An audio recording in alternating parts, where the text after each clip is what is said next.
Welcome back to the channel. आज हम कर रहे हैं क्लास 8 का चैप्टर 5 एल्जेब्रिक एक्सप्रेशंस असाइनमेंट 5.7 का क्वेश्चन नंबर 1 और ये है एमसीक्यू। ठीक है, इसमें हमें यहाँ पर वर्ड प्रॉब्लम्स दी गई है जिसे हमें मैथमेटिकल स्टेटमेंट में कन्वर्ट करना है और उसके बाद उसको सोल्व करना है। ठीक है, तो यहाँ पर हमें फर्स्ट पार्ट इसका क्या दिया हुआ है, if 10 less than a number is -10 then the number is. अगर हम कोई नंबर दिया हुआ है और अगर उस नंबर में से हम 10 को लेस करते हैं तो हमारे पास क्या आंसर आ जाएगा, -10। ठीक है, -10 आता है, वो -10 के इक्वल है, तो वो नंबर क्या होगा। तो इसका हम सॉल्यूशन कैसे करेंगे, तो हम सॉल्यूशन करेंगे जो नंबर हमें दिया गया है वो नंबर हमें दिया हुआ नहीं है, हम उसको लेट करेंगे।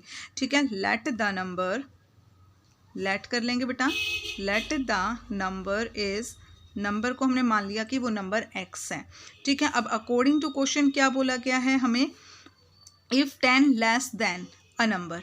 ठीक है, अगर इस नंबर में से हम 10 लेस कर देते हैं, x में से अगर 10 लेस कर देंगे तो हमारे पास क्या आंसर आ रहा है, -10। तो यहाँ पर ये हमारे पास मैथमेटिकल स्टेटमेंट आ गई है। तो यहाँ से हम x की वैल्यू फाइंड कर लेंगे और वही जो x की वैल्यू होगी वही हमारा नंबर हो जाएगा। x इज इक्वल टू -10, -10 को दूसरी साइड लेकर जाओगे तो बेटा +10 हो जाएगा। ठीक है, अब -10 + 10 क्या हो जाएगा, 0 हो जाएगा। x की वैल्यू यहाँ पर हमारे पास 0 आ गई है, तो इसका आंसर है सी पार्ट, इसका आंसर है बेटा सी पार्ट। सेकेंड पार्ट है इसका, the sum of two numbers is 30 if one number is 4 times the other then the smaller number is.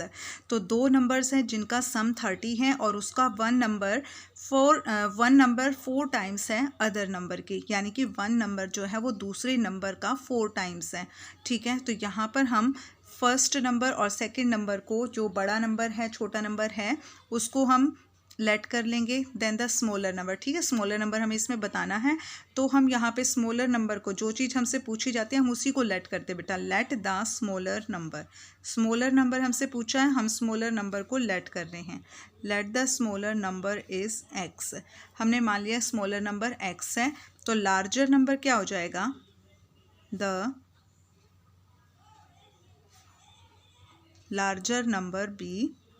क्या हो जाएगा लार्जर नंबर, लार्जर नंबर बोला गया है कि वन नंबर अगर जो है तो दूसरा नंबर उसका 4 टाइम्स है। ठीक है, if one number is 4 times the other, तो यहाँ पे आ जाएगा हमारे पास, तो लार्जर नंबर हो जाएगा 4 × x, उसका 4 टाइम्स है, 4 का 4x, ये हो जाएगा 4x।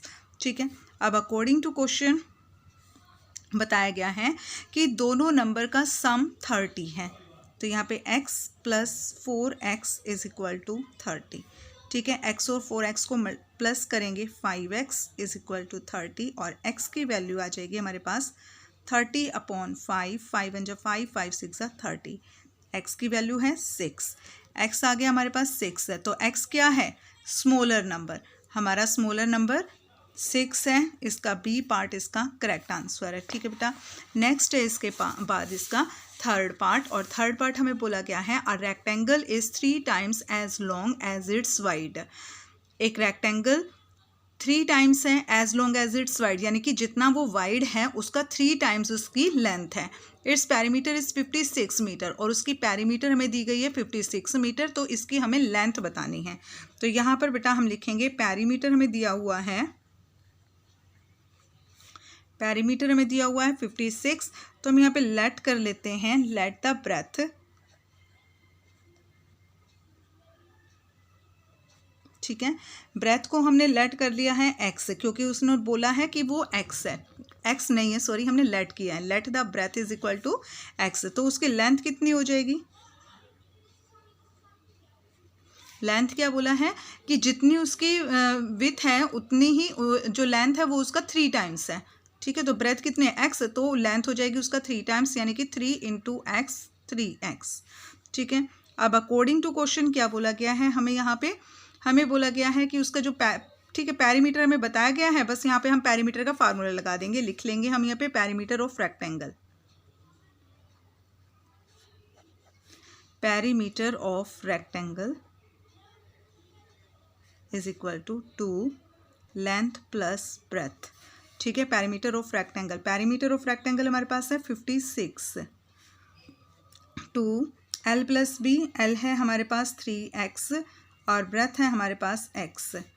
तो 56 टू मल्टीप्लाई करना है बेटा 3x plus 4x, 3x plus हो जाएगा 4x, ठीक है। 56 और 2 4 जा 8x, okay.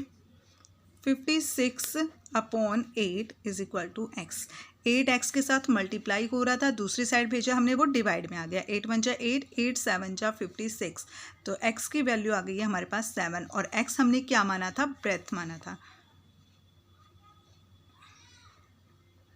Breath is equal to 7 metre, ठीक है। और लेंथ कितनी हो जाएगी? 7 इंटू 3 21 मीटर, ठीक है, 21 मीटर। तो यहाँ पर हमारे पास आ गया है, हमसे क्या पूछा था? लेंथ पूछी थी। लेंथ आ गई हमारे पास 21 मीटर। तो इसका ए पार्ट इसका करेक्ट आंसर है, ठीक है। ए पार्ट इसका करेक्ट आंसर है। तो 5.7 का हमारा फर्स्ट पार्ट, हमारा फर्स्ट क्वेश्चन कंप्लीट हो गया है, ठीक है। नेक्स्ट वीडियो में हम अपना नेक्स्ट क्वेश्चन करेंगे। तब तक के लिए bye and please subscribe the channel.